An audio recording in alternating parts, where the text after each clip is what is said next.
के आड़ में हल लगा दिया। ट्रैक्टर वाले से कहा थोड़ा सा एक आतर लेकर थोड़ा आर सटा के लिया, आर सटा के, हाय वो आर सटा करके भाई के हिस्से को अपने खेत में शामिल कर लिया। भैंस चराने के लिए गए, मकई लगा हुआ है, गेहूं लगा हुआ है। सुबह 3 बजे 4 बजे पसर खोल कर गए, भैंस चरा रहे हैं। भाई के मकई को खिला दिया, भाई के गेहूं को खिला दिया, और फिर भाई ने रुपया दिया। बाजार जा रहे हैं ना, हाँ मेरा भी सामान लेते आइएगा। 500 रुपये दिया, 450 का सामान ला दिया, 50 रुपये जेब में रख लिया। और सूद खा रहे हैं, ब्याज खा रहे हैं, हरामखोरी कर रहे हैं, दूसरे के हुकूक को दबा रहे हैं। और सुनिए मेरे मोहतरम बुजुर्गों, दोस्तों, अगर हम वार्ड सदस्य हैं, अगर हम समिति हैं, अगर हम मुखिया हैं, तो आए हुए फंड को अपने बाप की जागीर समझकर हम आवाम के हक को ना देखते हुए हम खा लेते हैं और कहते हैं कि हमको दिया खाने के लिए। अगर आपको सरकार ने खाने के लिए दिया है, मेरे मोहतरम बुजुर्गों, दोस्तों, फिर काम कौन करेगा? काम कौन करेगा? रोड, गली कूचे, नाले का रुपया आप हजम कर जाते हैं, अल्लाह आपसे मुआवजा नहीं लेगा। स्कूल के सचिव बन गए, स्कूल के सेक्रेटरी बन गए, मदरसे के सेक्रेटरी बन गए, सचिव बन गए। हेड मास्टर से कहा कि बच्चों को अंडा नहीं देना, बच्चों को उम्दा खाना नहीं देना, कभी कभी आप बास कर लें, रोजाना खाना बनाकर नहीं देना है, हम दोनों बांट लेंगे। क्या है हरामखोरी? ये समाज का जिम्मेदार लोग, जिसको समाज ने सुनकर स्कूल का सचिव बनाया, सेक्रेटरी बनाया, मस्जिद का मुतवल्ली बनाया, मदरसे का सचिव सेक्रेटरी बना हुआ है। मेरे मोहतरम बुजुर्गों, दोस्तों, माफ कीजिएगा, बात कड़वी है लेकिन हक है। यही बड़े बड़े लोग मदारिस को, स्कूल को, मकातिब को चलने नहीं दे रहे हैं। अगर जिस दिन ये अहद कर ले कि हमारे स्कूल में अच्छी तालीम होगी, तो खुदा की कसम बेहतरीन तालीम होगी। जिस दिन ये ठान ले कि हमारे समाज का हर बच्चा बेहतर तालीम से आरास्ता होगा, तो स्कूल के अंदर गड़बड़ी नहीं होगी। नीतीश कुमार कुछ थोड़े आएगा निगरानी करने के लिए, वो तनख्वाहें दे रहा है, एक स्कूल पे 4-4, 5-5 लाख रुपए महाना खर्च कर रहा है। लेकिन मेरे मोहतरम बुजुर्गों, दोस्तों, जालिम तो हम बने हुए हैं। जब रुपया आता है, मास्टर साहब हमरे बेटा का पैसा कहाँ न ले, और कभी ये नहीं जाते हैं कि मास्टर साहब आज हमारे बच्चे का होमवर्क टेस्ट नहीं हुआ है, आज हमारे बच्चे स्कूल से बैठ कर आ गए, उसकी तालीम नहीं हुई है। कोई बाप स्कूल पूछने के लिए नहीं जाता है। जालिम तो हम खुद बन बैठे हैं। वो एक सेब का मामला था, माफी मांगने के लिए गए। अब्दुल्ला सोमई ने कहा, सोचा ये ऐसा वैसा लड़का नहीं है, ये ऐसा वैसा नौजवान नहीं है, ये चकला के नौजवानों की तरह ये नौजवान नहीं है, ये तो बहुत बड़ा नौजवान लगता है, बहुत गहरा नौजवान लगता है, बहुत तालीम याफ्ता लगता है, शरीयत का पाबंद लगता है, अल्लाह का दोस्त लगता है, अल्लाह का वली लगता है, अल्लाह का प्यारा लगता है। क्यों नहीं हम इसको अपना लें? कहा कि बेटा मैं माफ तो कर दूंगा, लेकिन एक शर्त है। क्या कि हजरत वो क्या शर्त है? कहा कि शर्त ये है कि तुम 1 साल मेरे इस बागीचे की पहरेदारी करोगे। क्या शर्त? 1 साल तक मेरे बागीचा की पहरेदारी करोगे। मूसा जंगी ने सोचा कि अगर हम 1 साल इसके बागीचे की पहरेदारी नहीं करते हैं तो मुझे माफी नहीं मिलेगी। जब माफी नहीं मिलेगी तो पता है अल्लाह भी माफ नहीं करेगा। जब अल्लाह माफ नहीं करेगा तो जन्नत नहीं मिलेगी। है नौजवानों, क्या फिक्र थी, क्या फिक्र थी। कहा कि हुजूर आपकी ये शर्त मुझे मंजूर है। 1 साल पहरेदारी में लग गए, 1 साल के बाद फिर अब्दुल्ला सुमई बाग के मालिक के पास आते हैं, कहते हैं कि हजरत मैंने अपनी मुद्दत जो आपने तय कर दिया था मैंने पूरी कर ली है, अब तो मुझे माफ कर दें। कहा कि नहीं अभी माफ नहीं करूंगा, एक और शर्त है, जब तुम वो शर्त पूरी कर दोगे तो फिर मैं माफ कर दूंगा। हाय हाय, 1 साल नौकरी, 1 साल नौकरी, और हमारे गांव और समाज की औरतें 30,000 रुपए लेने के लिए किस्तों वाला अकाउंट खुलवाती। कौन सा अकाउंट? किस्तों वाला है आप लोगों के यहाँ है? मेरे मोहतरम बुजुर्गों, दोस्तों माफ कीजिएगा, ये दुश्मनों की साजिश है, ये गैरों की साजिश है कोई माय का लाल जो किस्ता किसी मर्द के नाम से दिला दे? अगर ये ताउन है हुकूमत की तरफ से, अगर ये मदद है, अगर ये किस्ता वाले देने वाले आपके हमदर्द है, तो है कोई जिम्मेदार, है कोई मैनेजर, है कोई अफसर जो किसी मर्द के नाम दिला दे? क्या मर्द को मिलता है किस्ता? अरे बोलिए, मिलता है? नहीं, किसको मिल रहा है? किसको मिल रहा है किस्ता? औरतों को मिल रहा है। अगर हफ्ता पूरा हुआ, किस्ता की रकम आप जमा करने के लिए जा रहे हैं, तो पता वो उनका शौहर गया, शौहर के हाथ से वो रकम लेता है? अरे बोलिए, लेता है? नहीं लेता है ना? क्या कहता है? जिसके नाम से किस्ता है आप उसको भेजिए, जिसके नाम से किस्ता है आप उसको भेजिए। एक टेम्पू ड्राइवर ने मुझे 10-12 रोज पहले फॉरबिसगंज से 9:30 बजे रात को फोन किया कि मुफ्ती साहब मेरे टेम्पू पर तकरीबन 12 औरतें आई हैं किस्ता की रकम जमा करने के लिए। ये तकरीबन 2:30 बजे आई है, 9:30 होने जा रहा है। एक एक करके सबको अंदर बुलाता है। कैसे मर्द हो भाई, कैसे शौहर बन बैठे हो भाई, कैसे बाप बने हो भाई, क्यों अपनी औरतों पे जुल्म करते हो, क्यों अपनी बेटियों पे जुल्म करते हो? 30,000 रुपए की वजह से आपकी बेटी, आपकी बीवी, आपकी बहन गैरों के साथ ऑफिस में घंटे क्या कर रही है? आधा घंटा वहां क्या कर रही है? 2-3 औरतों को भी एक साथ नहीं बुलाता, एक ही बारी है, फिर निकलो, दोस्त भी आओ, फिर निकलो। मेरे मोहतरम बुजुर्गों, दोस्तों, क्या सूद की रकम खाने के लिए आपको लानत पैदा किया? क्या कुरान में नहीं कहा अल्लाह ने ये सूद की रकम हराम है? अल्लाह ने बेशर्म को हलाल किया, सूद को हराम किया। और ये सूद की रकम मैं ये समझता हूँ अगर औरत छूट जाए तो घर नहीं पूरा होगा। ये बला कहां से आपने खरीद लिया? आपकी बेटी थी, पाकदामन थी, आपने उसको किसी की बहू बना दिया, किसी की बीवी बना दिया। वो शहर पंजाब में गन्ना छिल रहा है, रोपा रोप रहा है, दिल्ली की होटलों में काम कर रहा है, और उनकी खातून जो जवानी की दहलीज पे कदम रखते हुए वो ख्वाहिश नफ्स अपने साथ रखते हुए घर के साथ ऑफिस में घंटों वो रह रही है।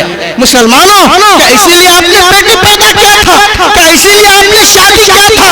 मेरे मोहतरम बुजुर्गों, दोस्तों, खुदारा इस साजिश से बचो, अपनी औरतों की इज्जत को महफूज करो। ये आपके ऊपर फर्ज है, ये फर्ज है। अगर वो बेटी है तो बाप जिम्मेदार है, बहन है तो भाई जिम्मेदार है, बीवी है तो शौहर जिम्मेदार है, माँ है तो बेटा जिम्मेदार है। मेरे मोहतरम बुजुर्गों, दोस्तों, ये किस्ता की रकम अल्लाह के रसूल की हदीस आपने नहीं सुनी? जो सूद खाता है, सूद खाने वाला, सूद लेन देन करने वाला, सूद की सजा वो ऐसा ही है जैसा कि उन्होंने अपनी माँ से ज़िना किया। हम सूद खा रहे हैं, हम ब्याज खा रहे हैं, और हमारी औरतें इसके एजेंट बनी हुई है, समाज ही की औरतें इसके एजेंट बनी हुई है। आप तौबा कीजिए, इस्तिग़फ़ार पढ़िए, और जो रकम है जमा करवा कर इस मामले को रफा दफा कीजिए। आपकी बहू बेटी बाजार के लिए नहीं, ऑफिस के लिए नहीं, वो आपकी घर की मलका है। जिम्मेदारी आपकी है उनकी परवरिश और बर्दाश्त की, उनकी जिम्मेदारी नहीं कि वो सूद की रकम लाकर अपनी औलाद और शौहर की परवरिश करे।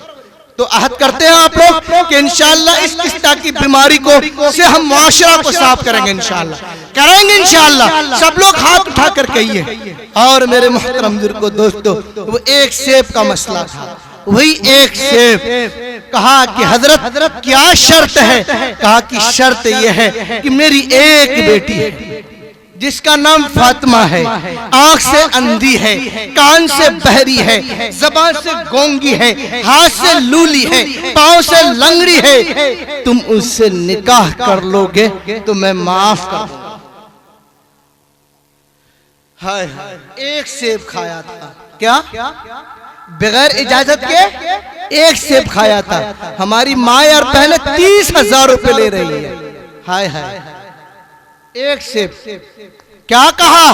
आंख की अंधी, कान से बहरी, ज़बान से गूंगी, हाथ से लूली, पांव से लंगड़ी है बेटी, उससे तुम निकाह कर लो तो मैं माफ कर दूंगा। हाय हाय। कहा, सोचा अपने दिल में मूसा अली मूसा जंगी ने कि अगर मैं इससे निकाह कर लूं तो दोहरा सवाब मिलेगा। क्या? दोहरा सवाब। वो ये, एक तो निकाह का सवाब मिलेगा और दूसरा ये सवाब कि इसकी बेटी से दुनिया का कोई नौजवान निकाह नहीं करेगा। जिन खूबियों के साथ ये मुत्तसिफ है, जो खूबियां इनकी बता रहे हैं, ऐसी खूबी वाली लड़की से कोई निकाह करेगा? है कोई लड़का तैयार? बोलिए तो। कोई नहीं। देखिए हाथ उठ रहा है। उसने कहा कि उस बेचारी से कोई निकाह नहीं करेगा। अगर मैं अपनी ज़ौजियत में लेकर मैं उनकी खिदमत करूंगा तो अल्लाह इसका भी सवाब मुझे देगा।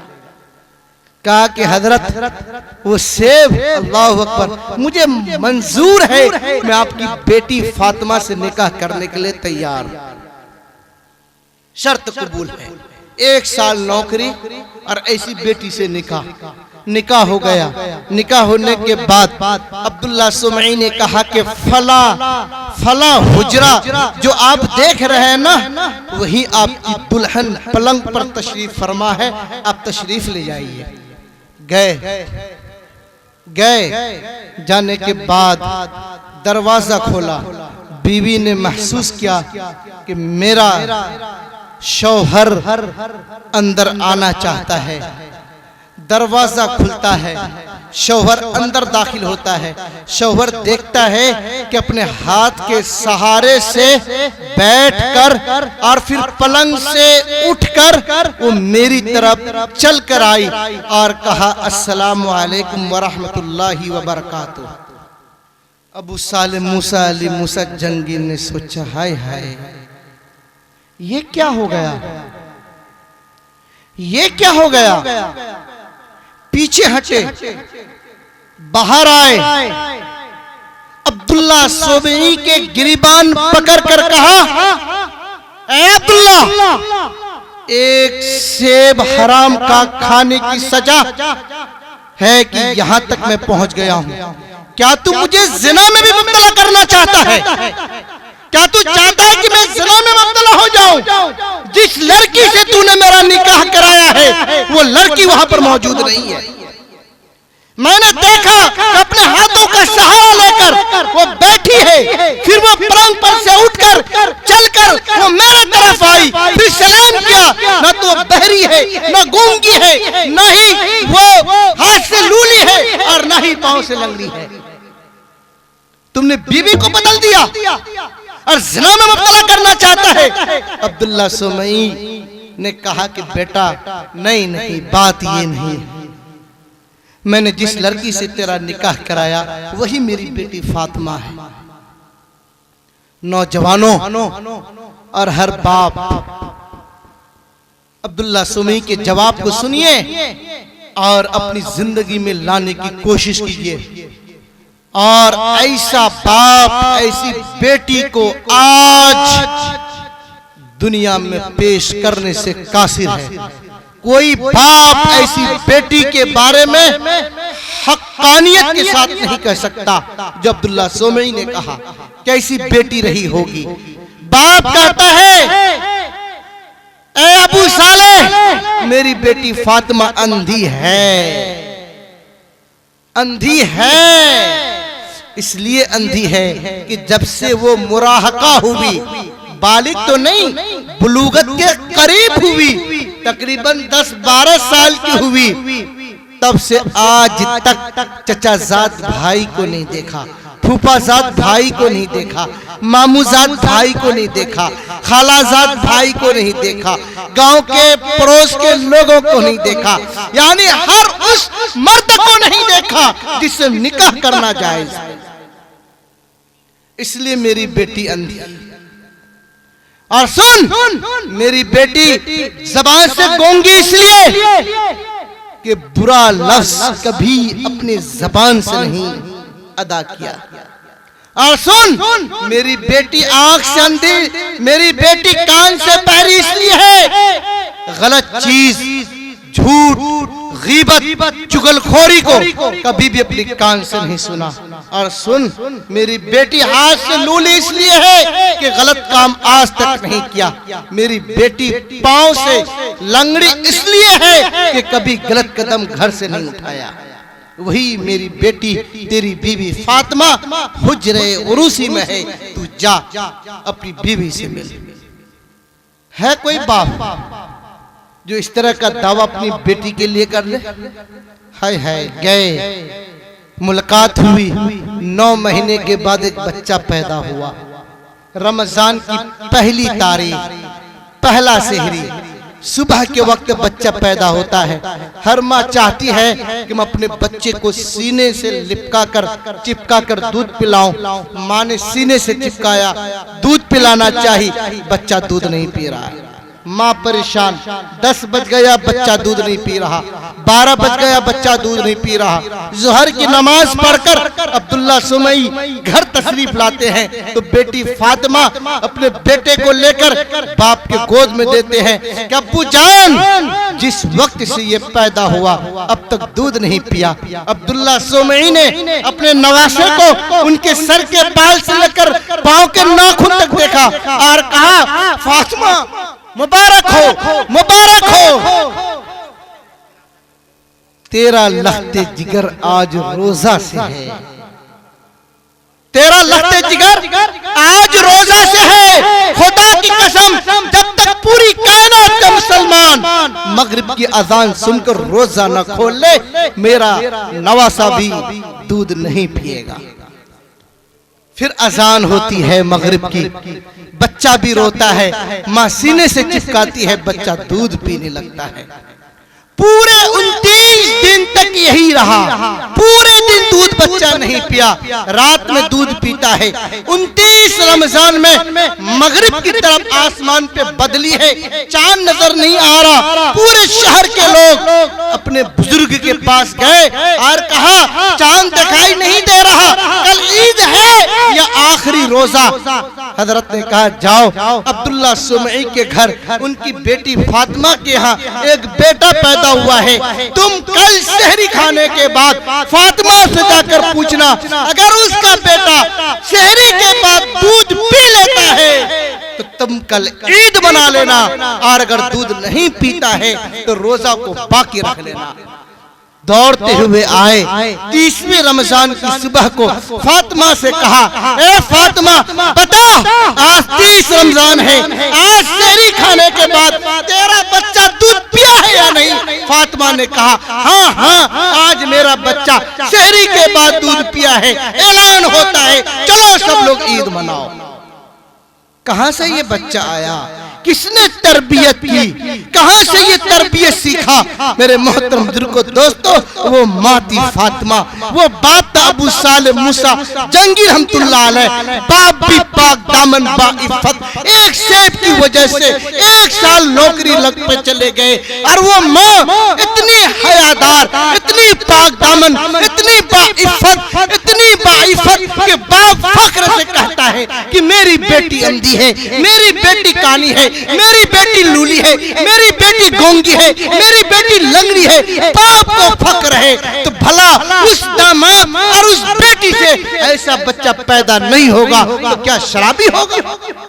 मेरे मोहतरम बुजुर्गों दोस्तों, खुदा की कसम, अगर आज भी आप अपने बच्चे को दूध पिलाते वक्त ज़माने हमल में अगर हमारी बीबी फिल्म देखेगी, मोबाइल की स्क्रीन को देखेगी, हमारी बीबी अय्याशी करेगी, तो उनसे पैदा होने वाला बच्चा वो ज़ानी होगा, शराबी होगा, कबाबी होगा, माँ बाप का नाफरमान होगा। मुसलमानों, अगर चाहते हो कि आपका बच्चा शेख अब्दुल कादिर जिलानी बने तो आपकी बीबी को फातिमा बनना होगा, आपको अबू सालेह मूसा जंगी बनना होगा। इंशाअल्लाह बनेंगे हम लोग, इंशाअल्लाह। बोलिए, ये उस वक्त होगा जब हम बच्चियों को दीनी तालीम से आरास्ता करेंगे इंशाअल्लाह सब लोग। और एक बात और आखिरी बात, जलसे की कामयाबी भीड़ से नहीं होती है। जलसा उस वक्त कामयाब होता है जब उलमा के बयान को सुनकर लोग उस पर अमल करने लगे। तो इंशाअल्लाह हम लोग अमल करेंगे इंशाअल्लाह।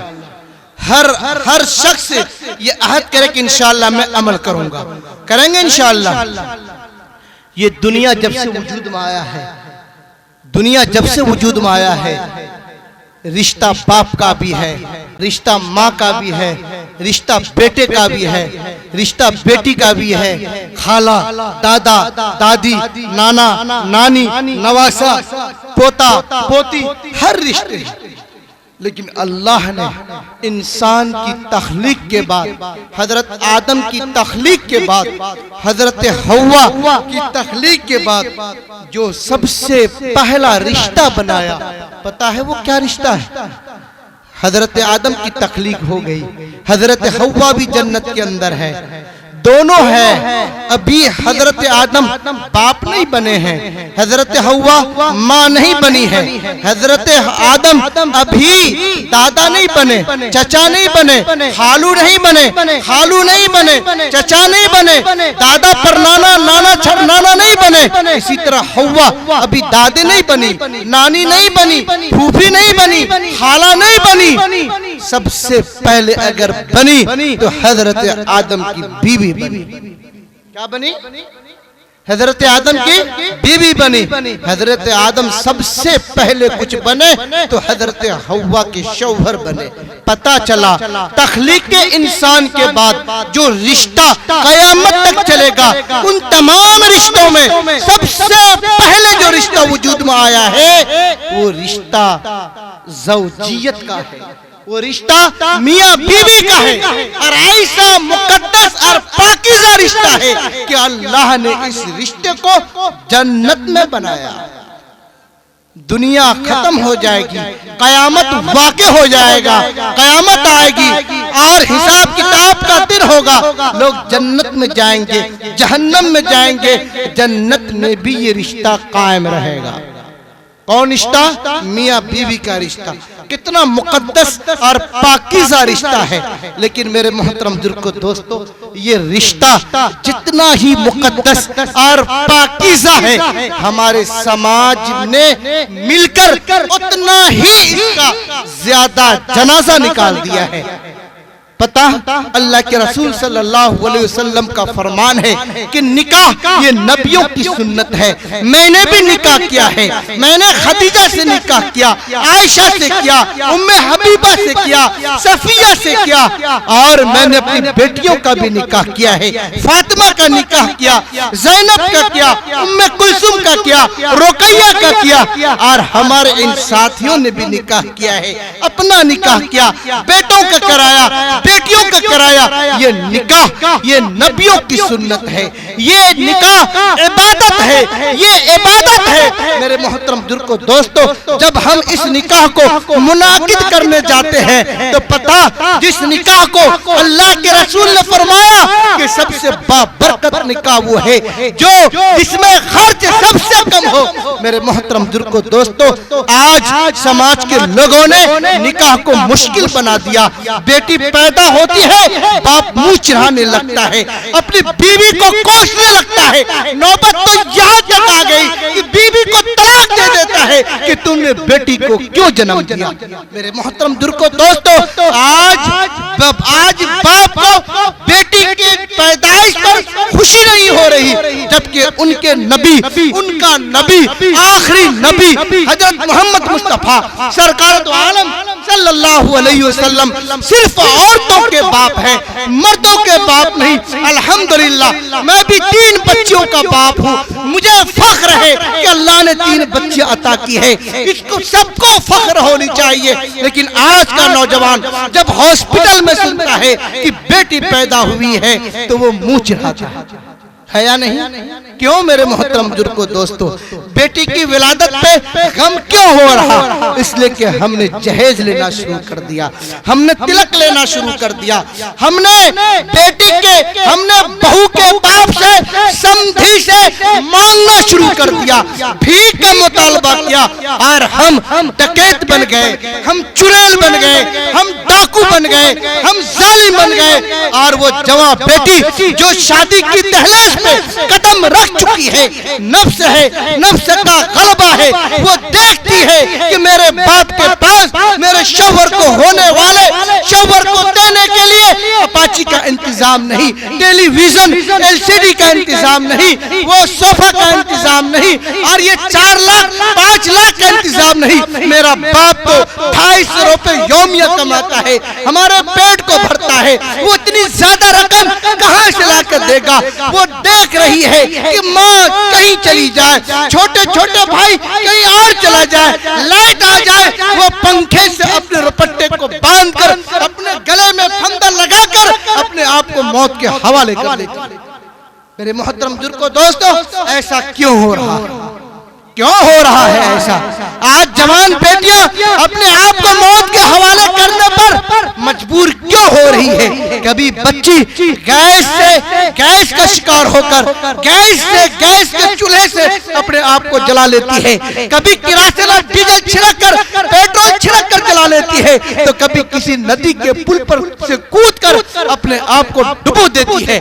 मेरे मोहतरम बुजुर्गों दोस्तों, यही नहीं बल्कि हजरत मौलाना खलीलुर रहमान सज्जाद नोमानी दामत बरकतुहुम आलिया का एक क्लिप मैंने सुना। हजरत फरमा रहे थे कि ये जहेज और तिलक की बुनियाद पर तकरीबन हिंदुस्तान से 8 लाख लड़कियां जो मुसलमान है, जिसका नाम फातिमा है, आयशा है, ज़ैनब है, वो उनके बाप का नाम अब्दुल्ला है, अब्दुर्रहमान है, माँ का नाम आयशा, फातिमा, कुलसुम है, ये 8 लाख बच्चियां गैरों के साथ भागने पर मजबूर हो गई है। मेरे मोहतरम बुजुर्गों दोस्तों, कब तक अपनी जवान बेटियों पे जुल्म करते रहोगे? कब तक अपनी बेटियों को खुदकुशी करने पर मजबूर करते रहोगे? कब तक अपनी बेटियों को गैरों के साथ भाग जाने पर मजबूर करते रहोगे? मेरे मोहतरम बुजुर्गों दोस्तों, आइए मिलकर अहद कीजिए कि इंशाअल्लाह ये जहेज, ये तिलक, ये मलऊन चीज जो हमारे मुआशरे में जगह बना लिया है, हमारी बेटी को चैन और सुकून से जिंदा रहने नहीं दे रही है, मैं इनका खात्मा करूंगा, करेंगे इंशाअल्लाह खात्मा। और सुनिए मेरे मोहतरम बुजुर्गों दोस्तों, हजरत मौलाना खालिद सैफुल्लाह रहमानी ने लिखा है, शमे फरोजा में एक मसला लिखा है उन्होंने, ये निकाह के बाब में, निकाह के कबील से लड़की के वालिदैन से अगर लड़का वाला कुछ किसी चीज का मुतालबा करता है तो ये रिश्वत है, रिश्वत है। और रिश्वत के बारे में हम सबके नबी आकाए नामदार अहमद मुस्तफा सरकार दो आलम सल्लल्लाहु अलैहि वसल्लम का फरमान है, और राशि वल मुर्तशी किलाहुमा फिन्नार, कि रिश्वत लेने वाला, रिश्वत देने वाला दोनों के दोनों जहन्नमी है। मेरे मोहतरम बुजुर्गों दोस्तों, अगर आपने जहेज लिया, आपने तिलक लिया, आपने सामान का मुतालबा किया, अंजाम सुनिए, खुदा की कसम, जन्नत तो क्या, जन्नत की खुशबू भी मैसर नहीं होगी। हमने बहुत हल्के में ले लिया है। बेटा पैदा हुआ, 5 लाख का टिकट कट गया है। बेटा पैदा हुआ, अब 4 चक्का से हमारा दरवाजा सवर जाएगा। है मेरे मोहतरम बुजुर्गों दोस्तों, जन्नत तो क्या, जन्नत की खुशबू भी नहीं मिलेगी। अच्छा, जो लोग ले लिए हैं वो क्या करेंगे? उसके लिए मसला बता रहा हूं मैं। दुनिया के किसी भी मुफ्ती से जाकर पूछ लीजिए, जो लोग मुतालबा किए हैं, जो लोग जहेज ले रखे हैं, आप जाइए अपने समधी के पास, उससे कहिए जो जहेज का मुतालबा मैंने आपसे किया था, ये सामान है, ये रकम है, मैं इसको वापस कर देता हूं, आप इसको कबूल कर लीजिए। और आपके पास तो है नहीं कि वापस करेंगे, तो आप क्या कीजिए, जाइए बड़े अदब के साथ, आजिजी के साथ आप अपने समधी से कहिए, समधी माफ कर दीजिए, मैंने चकला के जलसे में सुना था जहेज लेना हराम है, अगर आप माफ कर देंगे तो अल्लाह माफ करेगा, जब अल्लाह माफ करेगा तो जन्नत मिलेगी, अगर आप नहीं माफ करेंगे तो जन्नत की खुशबू भी नहीं मिलेगी। अगर वो समधी माफ कर देता है तो अल्लाह भी माफ करेगा, जब अल्लाह माफ करेगा फिर जन्नत का दरवाजा आपके लिए खुलेगा। तो इंशाअल्लाह हम लोग अब जहेज का मुतालबा तो नहीं करेंगे, तिलक तो नहीं लेंगे, बोलिए हाथ उठा कर कहिए इंशाअल्लाह हम लोग नने लेंगे। ये नना कहेंगे कि मेरा वो लंदन वाला जो दामाद है वो कहता है जब तक अपाची न मिली है हम एवे न करवे, ऐसा तो नहीं कहेंगे ना, नना कहेंगे। सब लोग अहद लीजिए कि इंशाअल्लाह हम जहेज नहीं लेंगे, जहेज नहीं लेंगे, तिलक नहीं लेंगे, और जो जहेज लेगा, तिलक लेगा, बारात ले जाएगा, हम उसकी शादी का बायकाट करेंगे इंशाअल्लाह। हाथ उठाकर कहिए इंशाअल्लाह हम बारात में भी नहीं जाएंगे। आपको मालूम होना चाहिए बारात में जिसने आपको दावत दिया उसके घर खाना नहीं बना है, जिसके घर आप खाना खा रहे हैं उसने आपको दावत नहीं दिया। अल्लाह के रसूल का फरमान है, जो किसी दावत में बगैर किसी दावत के जाता है, खाता है, वो चोर बनकर दाखिल हुआ और डाकू बनकर निकला। तो इंशाअल्लाह बारात में तो नहीं जाएंगे हम लोग, इंशाअल्लाह नहीं जाएंगे ना। हाथ उठा कर कहिए, हाथ उठा कर कहिए कि इंशाअल्लाह ना बारात ले जाएंगे और ना किसी बारात में जाएंगे, नहीं जाएंगे ना। बस 1 मिनट और मैं आपका लूंगा एक अहम बात बताने के लिए, वो ये कि शादी ब्याह के मौके से लड़की वाले या लड़का वाले हम सब की दावत करते हैं। चचेरी बहन की, फुफेरी बहन की रिश्ते में किसी की शादी होती है तो दावत होती है ना, अरे होती है ना। और दावत जब होती है तो मेरे मोहतरम बुजुर्गों, दोस्तों, हम क्या लेकर जाते हैं, बोलिए क्या लेकर जाते हैं? दावत पुरने के लिए क्या लेके जाते हैं? कपड़ा। क्या? कपड़ा। और उस कपड़े में क्या लिखते हैं? नाम लिखते हैं ना, ताकि ये पता चले कि जावेद ने दिया है ना। कहे जब हमारे यहाँ निकाह होगा तो फिर मुझको वापस करेगा। क्या ऐसा ही ना होता है? अरे बोलिए ऐसा ही ना होता है। और यही नहीं, अब अकीका में भी चल गया है, ढलाई में भी चल गया है। अकीका की दावत में भी हम कपड़ा लेकर जाते हैं और नाम लिखते हैं और ज़हन में रहता है ताकि पता चल जाए फला आदमी ने दिया। फिर उसके बाद जब हमारे यहाँ होगा और हम उनको दावत देंगे तो वो लेकर आएगा। देने वाले के ज़हन में भी ये कर्ज है, लेने वाले के ज़हन में भी ये कर्ज है। उठाइए बहिश्ती ज़ेवर।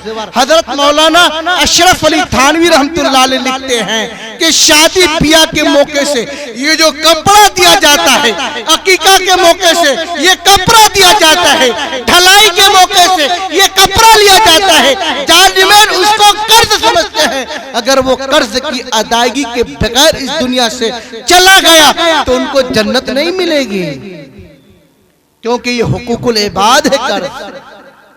तो हजरत थानवी फरमाते हैं कि जायज नहीं है। क्या फरमाते हैं? कि जायज नहीं है।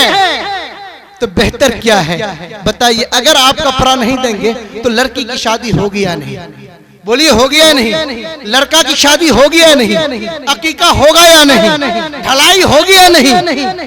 लेकिन जब हमारा वही बिरादर, वही रिश्तेदार फॉरबिसगंज, पूर्णिया, नेपाल के किसी हॉस्पिटल में एडमिट हो जाता है, तो हम से अगर कर्ज का मुतालबा भी होता है तो हम कह देते हैं कि हमारे पास नहीं है। मेरे मोहतरम बुजुर्गों, दोस्तों, होना तो ये चाहिए था कि अपने मरीज रिश्तेदारों के पास जाकर हम उसको बंद लिफाफे में हदाया दें। अगर आप हदिया देंगे, कम से कम एक पत्ती दवाई का, एक पत्ता गोली का इंतजाम हो जाएगा ना, कुछ तो मददगार ताउन हो जाएगा ना। लेकिन ये कपड़ा लेकर जाते हैं ना, ये कपड़ा घूमता ही रहता है, कोई पहनता नहीं है इसको, क्योंकि कपड़ा दे रहे 200-300 वाला और पहनने वाली जो घर में है वो 2000 से ऊपर वाला। तो अब ये बताइए, ये जो 200-300 रुपए का जो कपड़ा देते हैं, ये घूमते रहता है, वो उसको दे दिया, वो उसको दे दिया, वो उसको दे दिया, वो कभी जेबे तन नहीं हो पाता है, वो घूमने वाला है। लेकिन अगर आप बंद लिफाफे में कुछ रकम अपने मरीज भाई को देंगे तो मेरे मोहतरम बुजुर्गों, दोस्तों, ये उनका ताउन होगा, ये आपकी तरफ से मदद होगी। इंशाअल्लाह ऐसा करेंगे हम लोग इंशाअल्लाह। अल्लाह तबारक व तआला कहने और सुनने से ज्यादा अमल की तौफीक मरहमत फरमावे। व आखिर दावाना अनिल हम्दुलिल्लाहि रब्बिल आलमीन।